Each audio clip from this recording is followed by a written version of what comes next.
Ang huling bahagi ng paligsaang Urabuto Satsuchen ay nagsimula na. Si Noroi ang unang lumaban. Isa lamang pala itong bangkay na sinaniban ng mahiwagang si Bakuju. Nang matalo si Bakuju, sapilitan itong kinuha ang katawan ni Max. Subalit sa bandang huli ay nagwagi ang isip nito at winasak si Bakuju.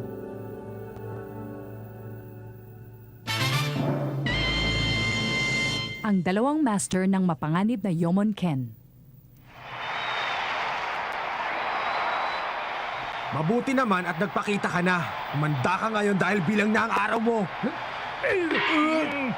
Ilang beses ko bang sasabihin? Aray, sakit na na. Ano bang problema mo? Tayo na't magsasanay ka pa. Pero Ingkong, hindi na po kailangan niya ni Reka. Kaya niyang kontrolin ang 6 na Flame Dragons. Tama yon. Nakita mo na ba ang mga ito? Huwag mo ipagmalaki sa akin ang mga yan dahil hindi mo na sila maasahan ngayon. Huh?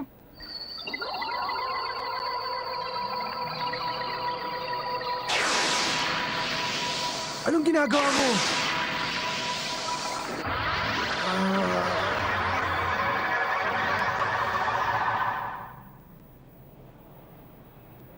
Ang mga tatak ng dragon.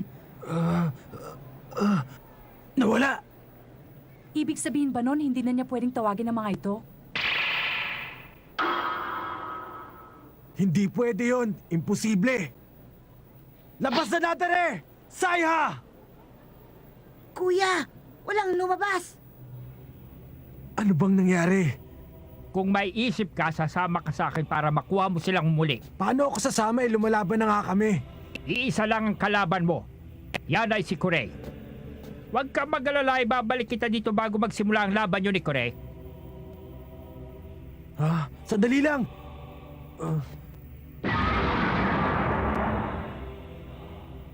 Oh, ano pang hinihintay mo? Sundan mo na siya, Reka. Ira, Magtiwala ka. Sumunod ka sa matandang yon dahil hindi siya isang kalaban. Oo nga, Kuya. Siya yung nagbigay ng mahiwagas ang data sa akin. At isa pa, hindi ka rin mananalo kay Kurei kung wala ang Flame Dragons mo. At habang wala ka, kami munang bahala dito. pero salamat. Patawarin niyo ako.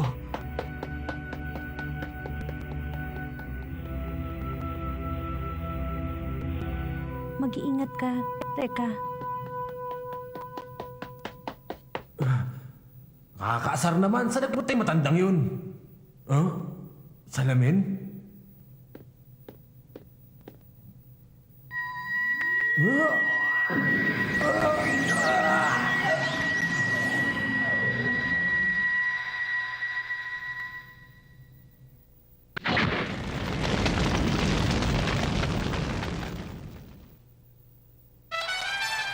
Narito po tayo sa huling bahagi ng paligsaang Urabuto Satsuchen. Sisimulan na po natin ang ikalawang laban. Ako po ang naghahabol niyo para sa laban ko to. 22 lang ako at single pa. Ako si Teresa. Ang sexy-sexy naman yan! Tinatawagan si Kai mula sa Uruhang Kuranay. At si Aira Kirisawa mula sa pangkat ng Hokage. Pumunta na kayo dito sa ring.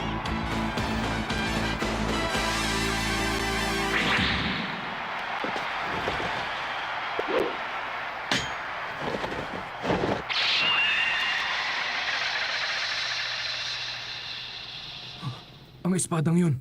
Malalaman mo bukas ang katotohanan, maging ang taong pumaslang sa iyong kapatid. Siya na nga yun. Sige na nga! Para pagpawisan na ako! Sandali! Ibigay mo na sa akin to, Ira! Sandali lang, Dylan!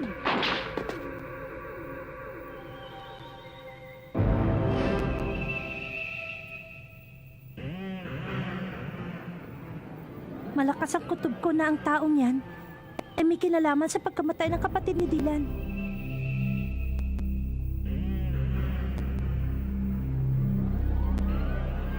Referee, si Ira Kirisawa ang dapat lumaban. Pwede bang palitan ko siya? Sandali ha! Itatanong ko muna kung sasang-ayon ng mga kalaban mo. Tutol ba kayo? Siya ang dahilan kung bakit ako nandito. Si Dylan at ang kanyang insuwi. Sang-ayon ba kayo, Master Kurei? Oo, yan ang dahilan kung bakit nais ko makasama si Kai sa aking pangkat. Kung ganon, ang laban ay magaganap na sa pagitan ni Dylan Mikagami ng Hokage at ni Kai ng Uruha Kurenai. Ikalawang laban, simulan na!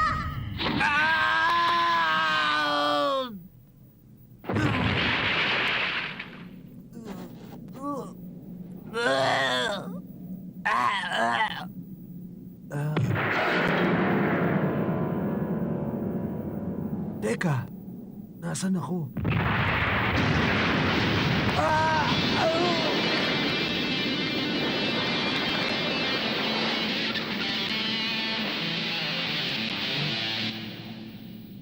Hindi ko sinasadyang matalsikan ka ng buhangin. Pasensya ka na, Reka. Wag mo intindihin yun, miss! Nakakahiya, kilala niya ako pero hindi ko siya kilala. Alam ko ang lahat ng tungkol sa'yo. O paano, magsisimula na ba tayo? Magsisimula ng ano? Flame power! Ano?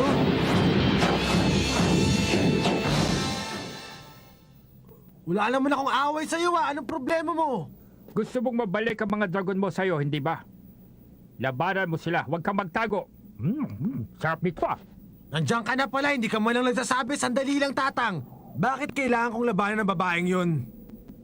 Isa labang siya sa mga dapat mong talunin. Reka, Huh? pangalawa na natin itong paghaharap. Ako nga pala si Nadare. Ikaw si Nadare? Ang 8 dragon ay ang mga naging pinakamagagaling na Flame Masters. Dati silang tao at ngayon naging mga Flame Dragons. Kung nais mong muling mapasayo ang kanyang kapangyarihan, kailangang matalo mo siya. Ganon din ang iba pa. Reka, nang una tayo magkita, mag-isa kang tumayo laban sa aming 8 Flame Dragons. Humanga ako sa kagitingang ipinakita mo noon, kaya ibinigay ko sa iyo ang aking tulong. Subalit kung dahil doon ay naging sobrang tiwala mo sa iyong sarili, hindi na kita maaaring tulungan pa. Ipakita mo sa akin ngayon kung hanggang saan ang kakayahan mo.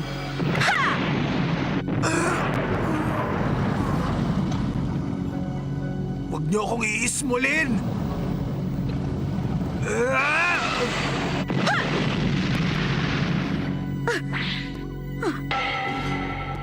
Patawarin niyo ako. Umasa ako ng gusto sa mga tulong na ibinibigay niyo sa akin. Pero sana maintindihan niyo na mas lalo ko kayong kailangan ngayon para matalo si Kurei. Pakiusap, bumalik na kayo. Maswerte ka at napahanga ko sa iyong katapatan. Lumaban ka para sa ikabubuti ng marami.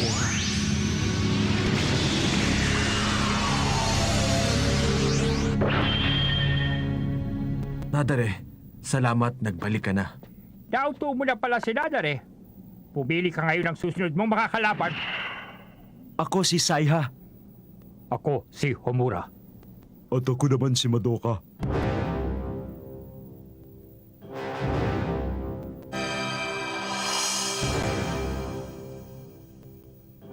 Pagkatapos, sasagutin mo ang mga tanong ko. Umaasa ka pa ba na gagawin ko sinasabi mo? Hindi kita pipilitin dahil kusa mo sasabihin.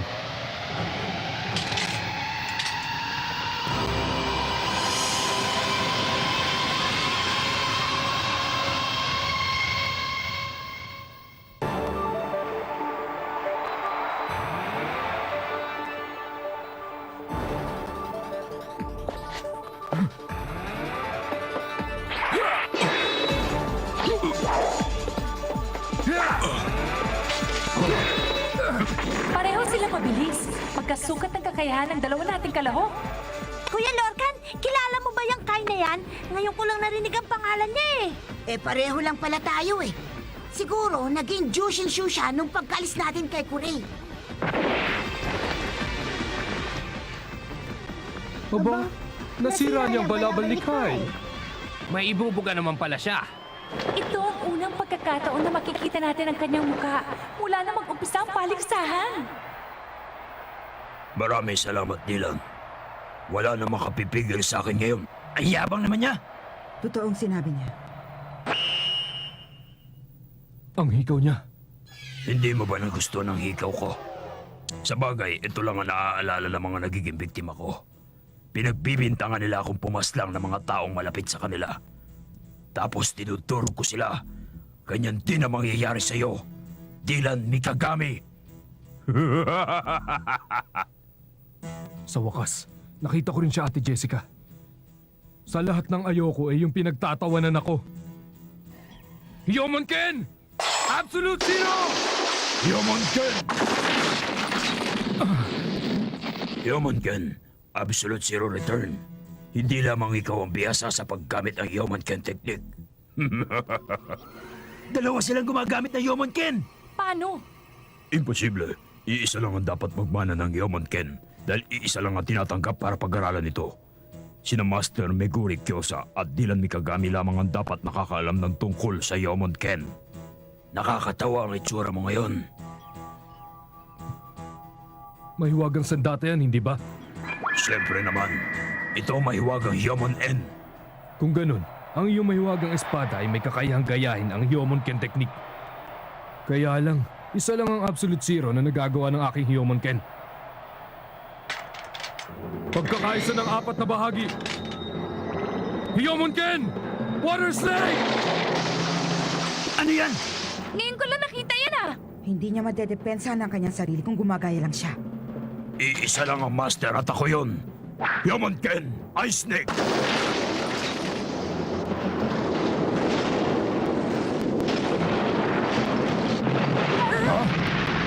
Pareho sila ng teknik.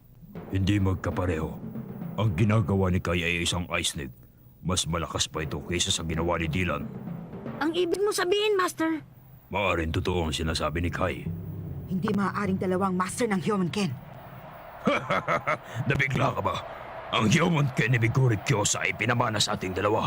Pero mas nakakalamang ako sa iyo dahil bihasa na ako sa Yomonken bago ka pa natuto nito. Tawagin mo na lang akong kuya.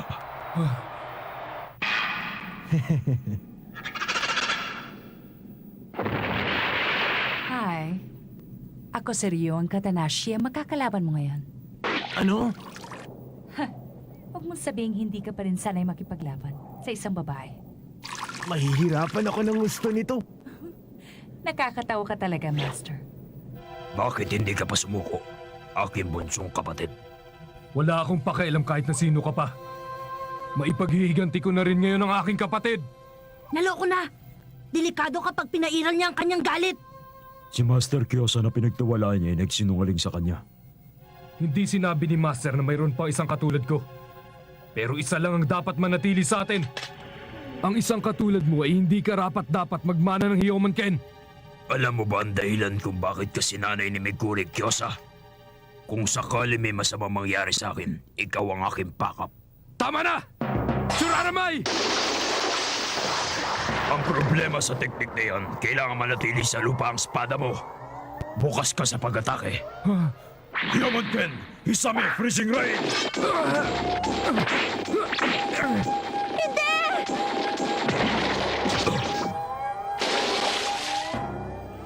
Ang Water Shadow Technique. Oh, magaling, pero hindi ka magtatagal. Ito ngayon ang tanggapin mo. Pagkakaisa ng 4 na bahagi ng Yomonken. Water Snake na naman. Talagang wala kang kadala-dala, no? Icicle Snake!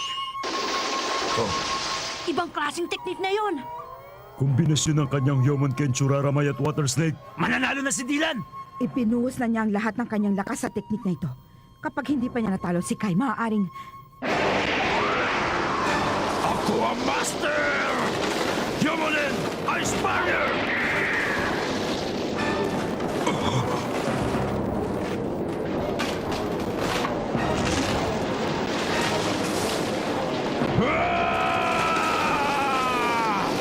Kaya kong talunin ang kahit anong ibato mo sa akin!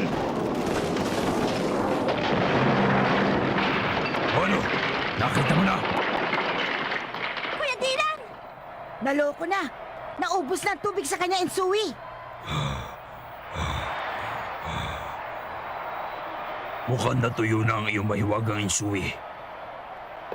Para sa akin tagumpay! Ha? Hindi! Ha! Pulong Insui! Yan ang sarili mong dugo! Para sa aking kapatid!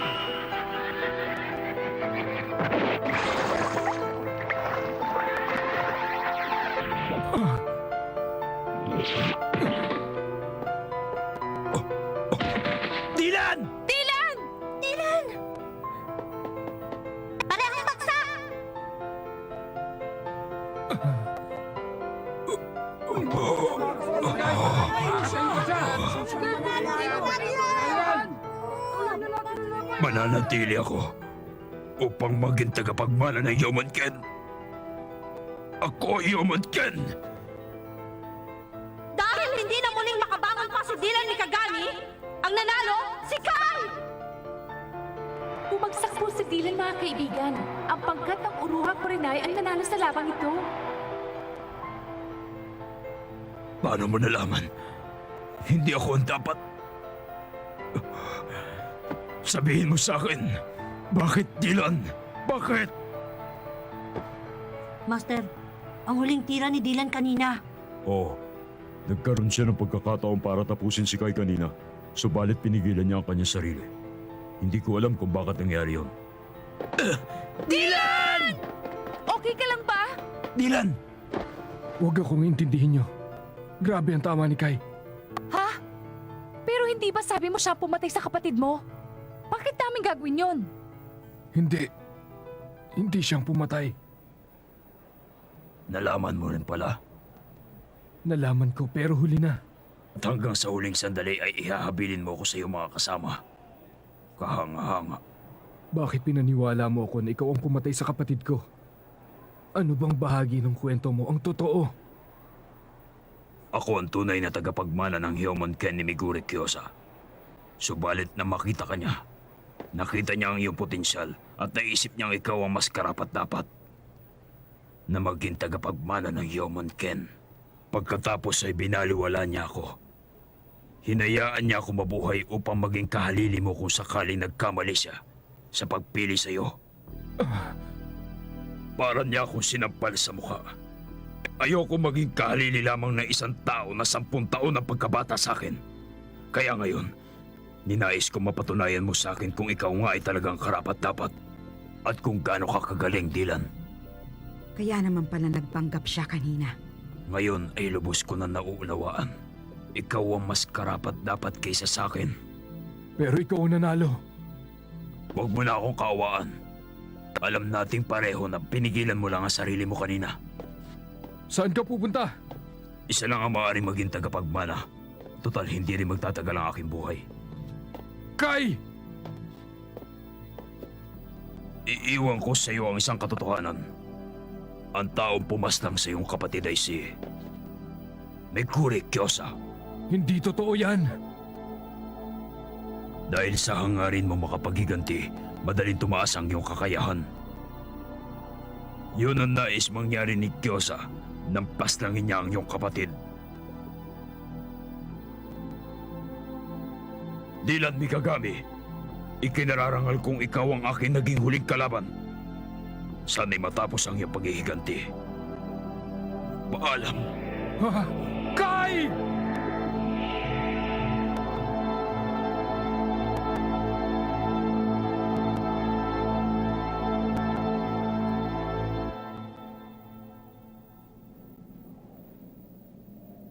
Yan pala si Setsuna. Tumayo ka na dyan, Tatang, dahil ikaw na ang isusunod ko. Sige na. Ako?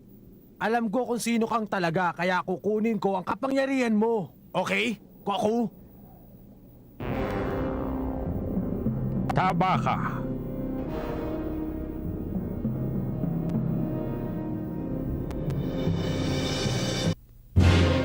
Nang malaman ni Dylan na hindi si Kai ang taong pumaslang sa kanyang kapatid, nawala ang pagnanasa nitong lumaban hanggang sa matalo siya ni Kai. Sa bandang huli, kinilala ni Kai si Dylan bilang tunay na tagapagmana ng Yomonken. At bago tuluyang magpaalam, inilahad ni Kai na ang tunay na pumaslang sa kanyang kapatid ay walang iba kundi ang kanilang master si Megure Kyosa. Nang mga oras ding yon, nalaman ni Reka na ang 8 Flame Dragons ay larawan ng mga nakaraang Flame Masters. Muli niyang kinalaban ang mga ito upang maisalin sa kanilang kapangyarihan. Ang patibong ng malupit na nilalang sa nagangalit na Fujin.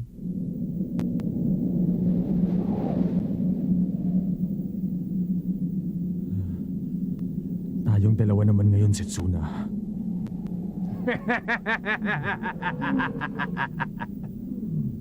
Ano ba, Tatang? Kunwari ka pa. Bakit hindi mo pa aminin sa akin kung sino ka talaga? Ano bang gusto mong aminin ko? Halatang halata ako naman kung sino ka eh. Goku? Ako nga si Koku, ang ikapitong dragon. At hanggang ngayon ay hindi ka pa rin karapat-dapat para sa akin. Naman kung napakalakas ang kanyang kapangyarihan. Ibibigay ko sa iyo ang aking kapangyarihan, pero kailangan mo akong talunin sa labanan. Kung ganon, bakit hindi mo ako subukan?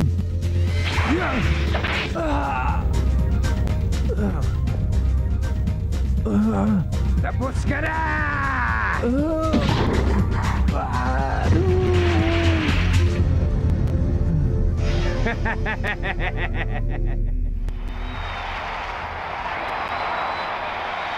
Sa ngayon, may tigisang panalo ng bawat pangkat. Si Mikoto mula sa Uruha Kurenai ay papasok na po ngayon sa ring. Pangit! Saan mo naman mukha niyan? Kaano kaya siya kagaling? Hindi natin alam. Okay lang.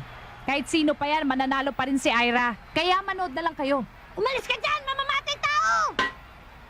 Hindi ka dapat manalo! Baka akala mo hindi ako pumapatos sa bata. Ang ginawa mo ay may katapat na kaparusahan. Tama na! Ikaw ang dahilan kung bakit wala na ngayon ang papa ko! Papa! Sumusuko na ako sa'yo. Huwag mo na lang akong tapusin. Dahil may anak akong umaasa sa akin. Ha! Ako si Mikoto. Baliwala ang pakiusap mo sa akin. Hindi ako naaawa sa mga nilalang na katulad mo.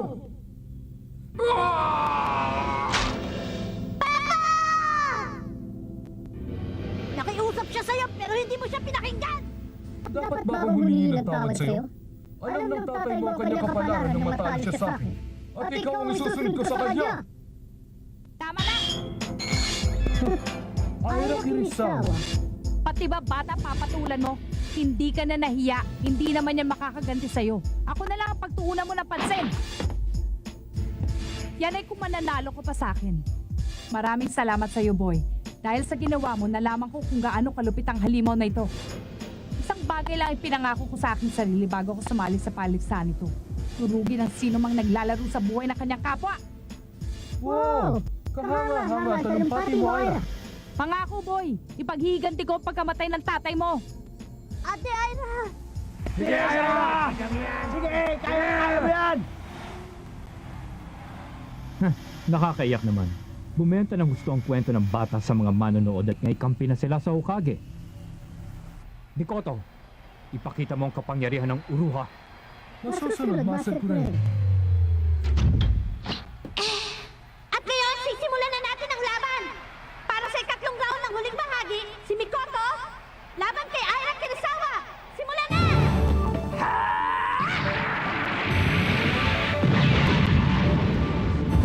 Ayos na.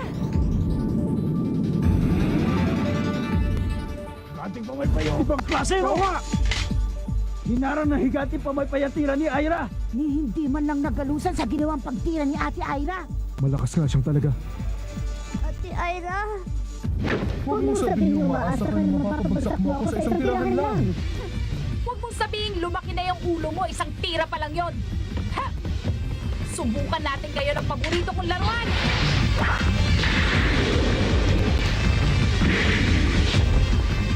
Ito pa! Ha! Ang galing na, Ate Aira! Hindi pala siya kasing lakas ng inakala natin. Sana'y ganun na nga. Tanggalin na natin yung maskara mo para makita na natin kung sino kang talaga. Sigurado kasing pangit ang ugali mo. Ang akala pa ng batang yan ay mananalo siya. Sige na, Mikoto. Iparamdam mo sa kanya ang tunay mong kapangyarihan. Opo, Master Kuren. Isa siyang robot?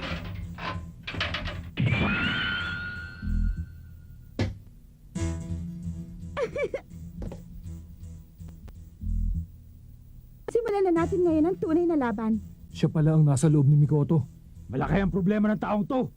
Ha! Hindi naman lumabas ang babaeng yan ang nakipaglaban sa tatay ko ah! Kamusta ka, Aira? Kaming dalawa nga pala si Mikoto. Kayong dalawa? Si Mikoto? Matagal na panahon na rin nang huli kong makita lumabas ang tunay na Mikoto. Raya, At kapag lumabas na siya, hindi na nabubuhay ang kalaban niya. Ano sabi mo? Ano bang ibig mong sabihin? At bakit dalawa sila laban sa isa? Gumagamit pa siya ng robot? Hindi ba pandaraya na yung ginagawa niya? Hindi tama yan! Hindi! Huwag kayong mag-alala! Sigurado may patakaran tayo para dyan. Kailangan lang namin muna mapag-usapan.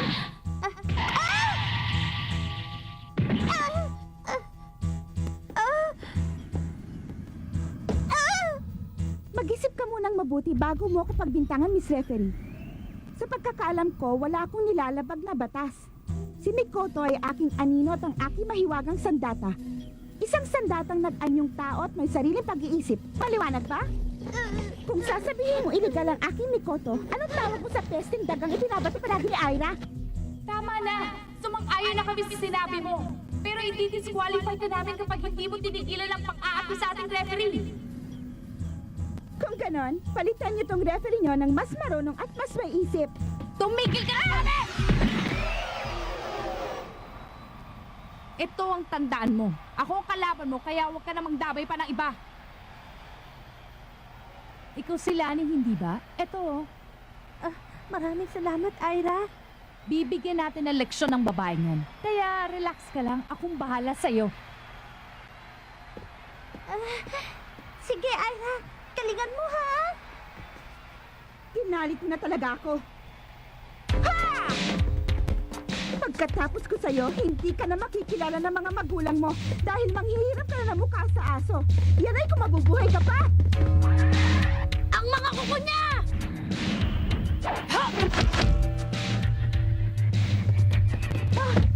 Ha! Yay!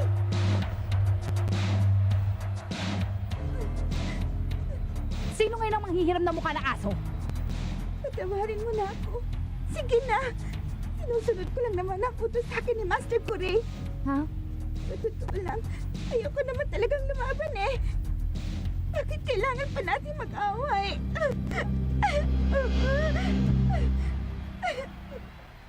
Talaga bang nagsisisi ka na? Kaya lang, huli ka na dahil hindi mo na maibabalik ang buhay ng ama ng batang yan.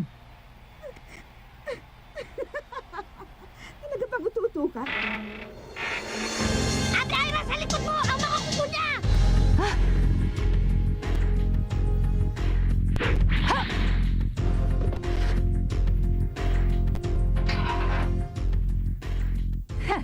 Hindi ko inaasahan na gagawin mo sa akin yun Mabuti na lang hindi ako napuruhan.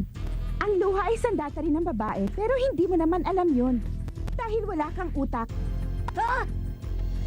Bakit ka nabigla? Ano bang problema, bata?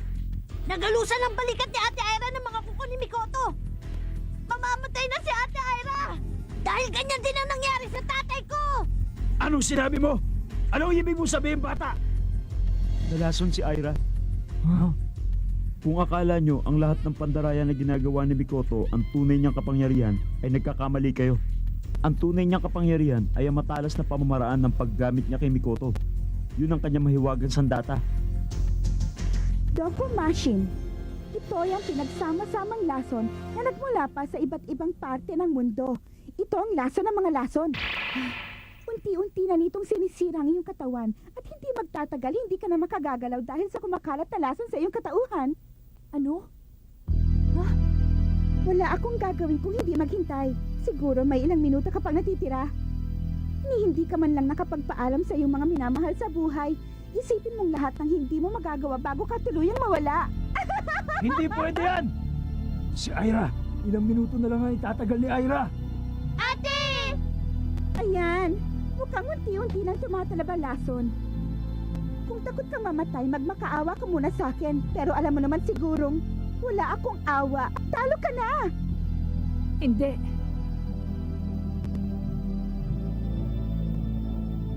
Hindi ako maaaring matalo. Hindi. Hindi. Hindi. Aira! Mga kaibigan, nang ginamit ni Mikoto ang Doku Machine kay Aira, nalagay na po ngayon sa alanganin ng dalaga. Ilang sandali na lamang po ang kanya itatagal. Aira! Umalis ka na dyan! Akong bahala! Huli na. Bakit?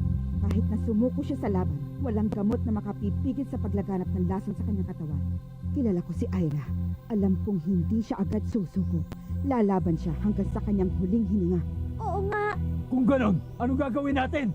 Hindi naman pwedeng tumayo na lang tayo dito tumanga habang unti-unting namamatay sa kasama natin! May isa pang pag-asa. Ha? Makinig ka, Ira. Ang Dokumashi na isang espesyal na laso na nilikha upang makapatay ng tao. Ibig sabihin mayroon ding sandata na makapagbibigay lunas sa lasong ito. Hawak ng babaeng yan ang lunas. Sa lasong tinanggap mo. Ang talino niyo talaga. May wagang sandatang lunas. Oo, meron ng lunas. Pero hindi ko dala ngayon.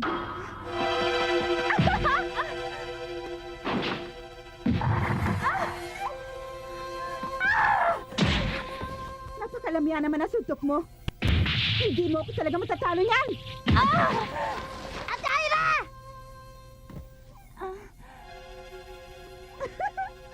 Ano? Mukhang hindi ka na yata masaya ngayon. Hindi mo na matutupad ang pangako mo. Ito na ang katapusan mo! Ikamusta mo na lang ako sa mga biktamang nauna sa'yo! Bakit? Paano mo nakuha ang Dokumashi? Kala mo ba imposible? Dati akong magikero. Alam mo na! Nalason ako! Nalason din ako ng Dokumashi! Ayoko pang mamatay! Si Dokugan, ang panglunas sa lason!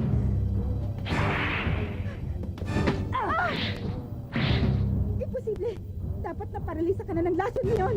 Kasi ayoko pang mamatay. Alam ko na kailangan dala mo palagi ang panlunas sa lasong dulot ng iyong mahiwagang sandata. Kung matalino ka, dapat inantay mo munang bumagsak ako bago mo nilabas ang lunas. Sagot ka sa akin! Ikaw to! Tapusin mo na babaeng yan! Ikaw ang tatapusin ko! Wanda ka!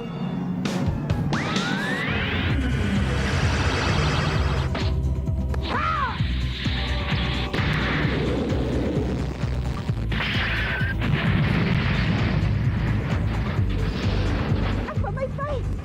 Nasira! Ang kazen ako, dama. Isa na lang ang natitira. Pero...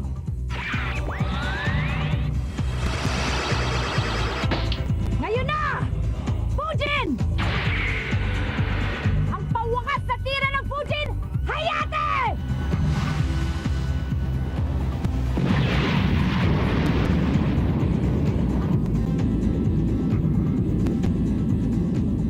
Mikoto!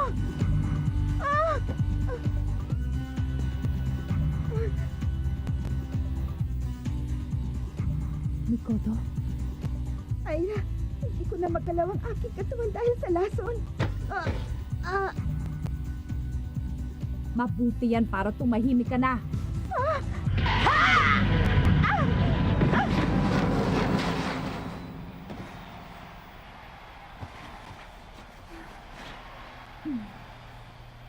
Ira, pakiusap.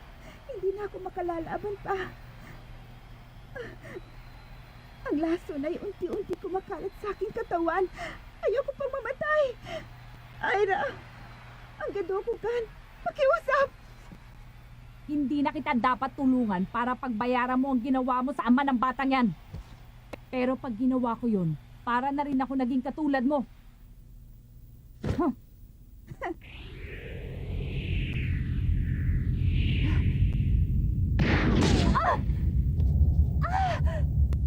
Ira!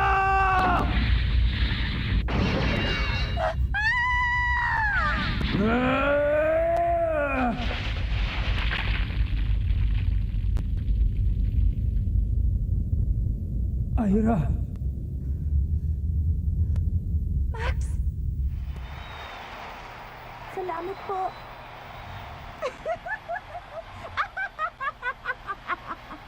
Referee, alam mo na siguro po ang kailangan mong gawin, ano? Kapag ang kalahok ay lumampas sa labas ng ring, dapat na-disqualify siya. Yan ang nakalagay sa batas, hindi ba? Sa labang ito, nanalo ang uruhang kunanay! Si Mikoto! Bakit ganon?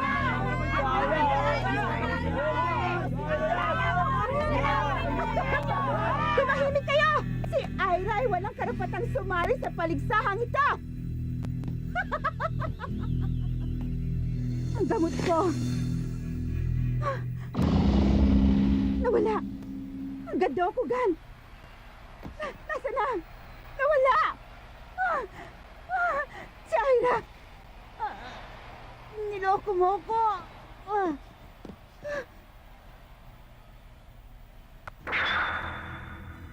Akin na yan!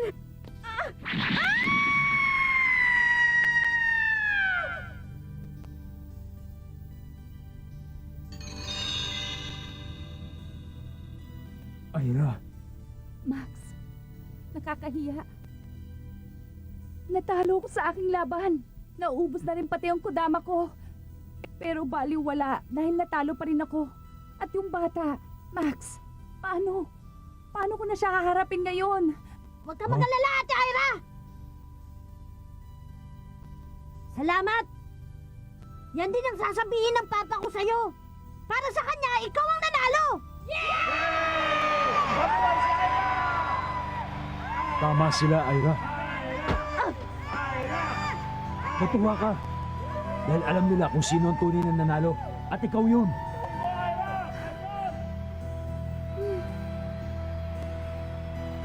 Mga hangal, pinagbubunyi ninyo ang mga talunan.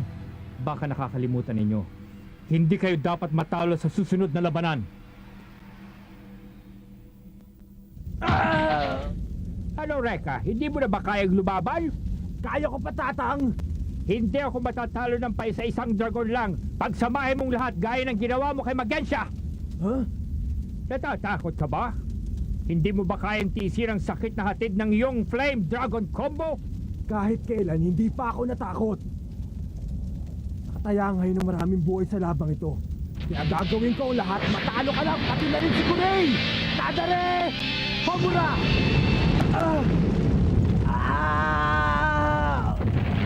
Hindi yan ang tamang paraan. Ang mga Flame Dragons ay may sinusunod na kaayusan. Kapag tinawag mo sila nang wala sa tamang ayos, ikaw ang mananagot. Pero kapag nagawa mo ito ng tama, matatawag mong 3 o higit pa. 3 higit pa? Una ang alituntunin. Unahin mong tawagin ang huling dragon na nakuha mo hanggang makarating ka sa una. Ikalawa, ang Flame Dragon Combo ay gumagamit ng iyong enerhiya. Kapag mababa ang iyong lakas, kakanin ka na kanilang apoy. Ikatlo, tandaan mo, hindi lahat ng Flame Dragons ay nagkakasundo. Lalo na si Setsuna na ayaw may pareha sa iba. Huwag kang mag-alala dahil makakaya ko yan. Kaya kong tawagin maski 3 o 4 na Flame Dragons.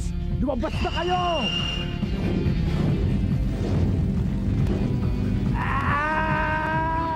Kayanin mo, pag nagawa mo yan, sa'yo ang kapangyarihan ng Flame Dragon na si Koku. Upang makamit ang kapangyarihan ng isang Flame Dragon, nagpatuloy sa pagsasanay si Reka. Subalit upang hindi masayang ang kanyang pagod, kailangan matalo ni Lorcan si Joker. At upang mailigtas si Anna, hindi na maaaring magkamali ang pangkat ng Hokage.